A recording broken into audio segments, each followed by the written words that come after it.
Já muito boa tarde a todos e mais uma vez obrigado. Mestre, obrigado por ter assistido. A publicação Bushido, como sabe, tem esta possibilidade de fazer estas entrevistas a praticantes que se destacam de alguma forma, em termos do seu trabalho, nas artes marciais. O convite ao mestre Alexandre Gaifão foi uma agradável surpresa, para mim, e o facto de o ter aceito também. E temos aqui um conjunto de questões nesta nossa amigável conversa sobre aquilo que foi o seu percurso, o que foi a sua experiência, e vamos partilhar aqui, acho eu, algumas ideias sobre o seu trabalho nas artes marciais, que é longo, como as pessoas não sabem, mas vão saber. Nomeadamente, eu pedi-lhe um favor, se o mestre pudesse apresentar em termos de quem é que o mestre Alexandre Gaifão é, quando é que começou, eu a gente agradecia. Podemos começar por aí, para que as pessoas saibam com quem é que estamos a dialogar. Eu comecei, digamos, com 12 anos de idade e já com interesse na defesa pessoal. Eu sempre fui, digamos, um miúdo magrinho, frágil, e gostava de ter uma certa capacidade. E, sobretudo, como era considerado em Santarém com o nome do veneno, isso diz logo, de facto, a minha maneira de ser, mas queria, de facto, também ter eficácia, não é? Comprei um pequenino livro de judo, em que havia uma técnica de varrer os pés e tal. Dando um salto muito mais para a frente, depois, para aí com 12 anos e em Lisboa, tive a ocasião de frequentar não a primeira escola de artes marciais em Portugal, e essa escola de artes marciais é de 1965, salvo erro, e chamava-se Academia de Judo. Uns anos depois aparece, digamos, o Judokai. O Judokai é outra escola de judo com a intervenção de duas figuras já muito conhecidas a nível da Europa, Tony Stricker, suíço, e, digamos, Buchandon, francês. Não diria que ombreavam com a Academia de Judo, porque a Academia de Judo, digamos, foi criada por o mestre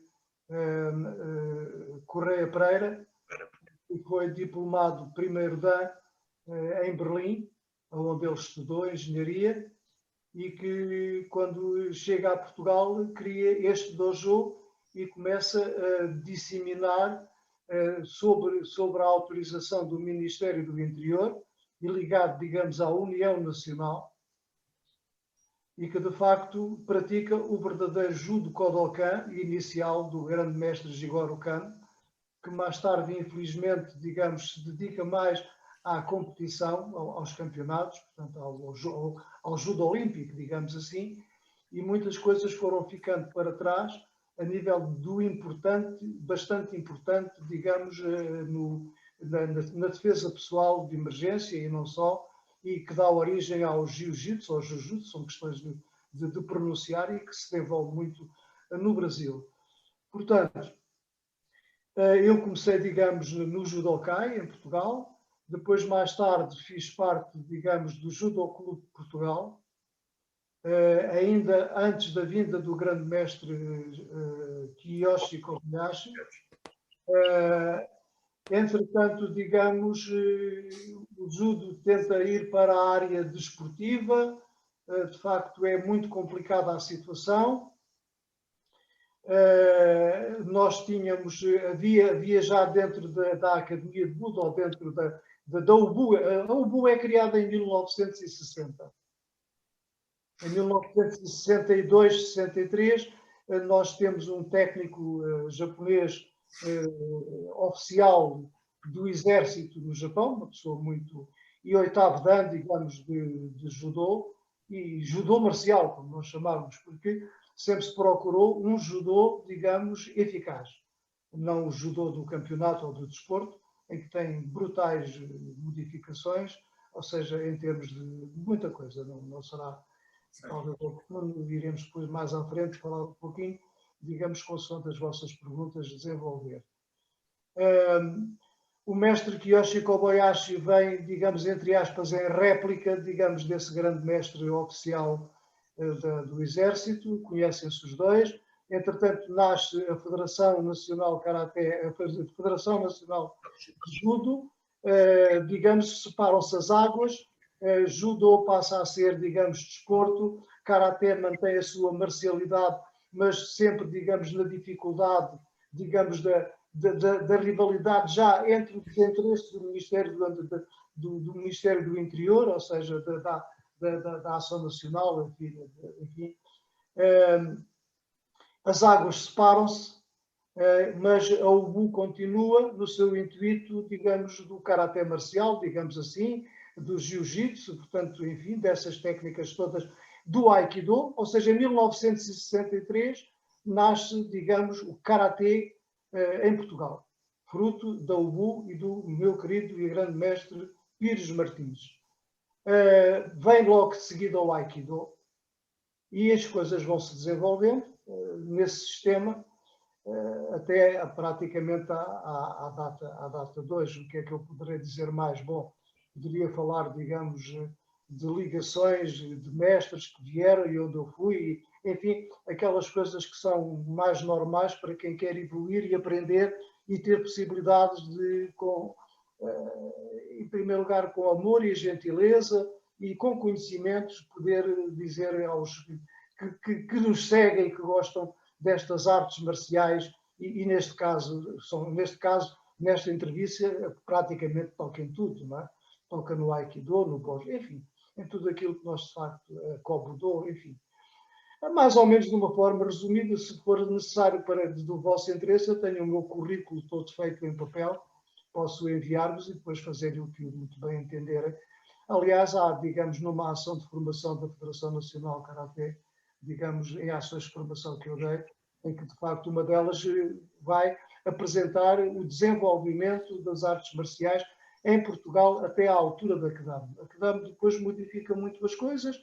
O mestre Kiyoshi Kobayashi, digamos, passa a fazer parte, digamos, do INEF, Instituto Nacional de Educação Física, para formar treinadores com autorização perante a Kedama de poderem lecionar. Mais tarde, a própria Kedama cria os seus cursos, em que tem várias fases, em que formou os primeiros treinadores autorizados para poderem dar aulas de artes marciais em Portugal. Nessa altura, as crianças não tinham cabidela, não é? E nós entendíamos, porque quando nós falamos em ajuda, karaté ou ajuda eficaz, é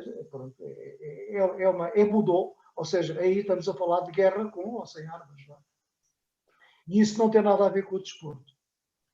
É só aqui uma questãozinha que eu, por acaso, já tínhamos pensado nela, como a segunda questão até daqui do tema, que é, o mestre acabou por praticar ou ficou inserido num conjunto de artes marciais, ou pelo menos fez parte da sua trajetória o judo, o aikido, e um conjunto... Só das minhas habilidades, o judo e o karatê. E a defesa pessoal, que nós começámos a praticar, que chamávamos na altura a jiu-jitsu, não é? Ou jiu-jitsu, como quiseres, e que de facto, mas muito mais, digamos, aprofundado, tirando partido, digamos, dos pontos vitais, onde insere o sistema nervoso central e onde insere os meridianos, bem como também as técnicas de ressuscitação, que nós chamamos de Quatsuwaza, porque de facto às vezes as pancadas são um bocadinho mais além do que era suposto e as pessoas têm que ser recuperadas. Portanto, são esses os conhecimentos que eu tenho e pratico e continuo a desenvolver e a aprender, sobretudo. É essa parte que eu acho interessantíssima, mestre. Eu tenho que interrompê-lo porque essa parte fascina. E eu espero chegar à idade como este chegou, a praticar como o mestre ainda pratica, e eu sei que pratica, a participar e a disponibilizar-se para aprender, que eu acho que é de uma grandeza fantástica, porque nós estamos sempre em aprendizagem, concordo muito consigo, mestre, que já falámos e já privámos sobre esse assunto, mas o que é que o apaixonou ao longo de uma vida para que hoje essa riqueza esteja consigo?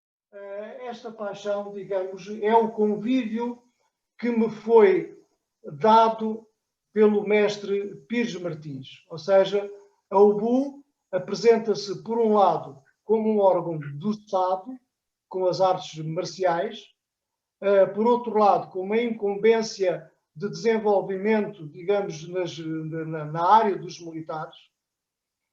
Algumas perguntas versam sobre isso aqui assim, e seriam interessantes.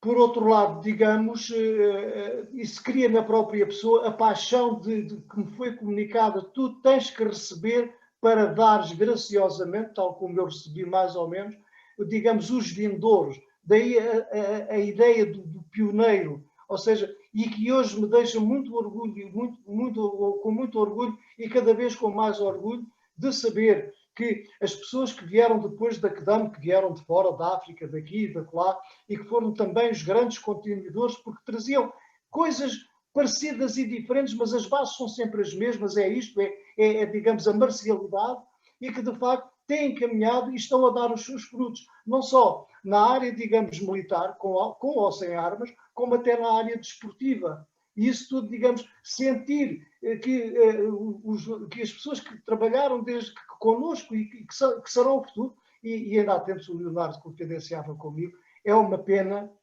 nós vermos que na área do desporto, se nós perguntarmos quem é Sakugawa, quem é Hitoso, ninguém sabe o que é isso. E digamos o que é, digamos, perdão, às vezes as coisas falham, o Kobudo, ninguém sabe o que é isso, ninguém sabe. Isso é uma pena, quer dizer, nós estamos, ou seja, os pioneiros, que neste momento já são muito poucos, contam-se pelos dedos, não é? Estão a não ser capazes de deixar enraizado no futuro, nos novos praticantes, aquilo que nós sabemos e que não conseguimos transmitir, porque derivado à competição, essas coisas já não têm cabimento, já se fala tudo, mas não, daquilo que é a essência, a verdadeira essência, já não existe. O que é a eficácia, o que é o caráter de emergência, o que é muita coisa que se está a perder, inclusive é no judo, que tem sido horrível, porque, digamos, kata, fundamental em termos de defesa pessoal, são dos mais importantes, que versam, de facto, os pontos vitais. Os pontos vitais não é só uma ciência de muitos sítios, mas também do próprio grande mestre Jigoro Kano, que tudo aquilo que ele fundou em defesa pessoal tem como objetivo os principais pontos vitais, que são muito diferentes. Às vezes, conforme as áreas, existem muitos e poucos, e mais assim e mais assado.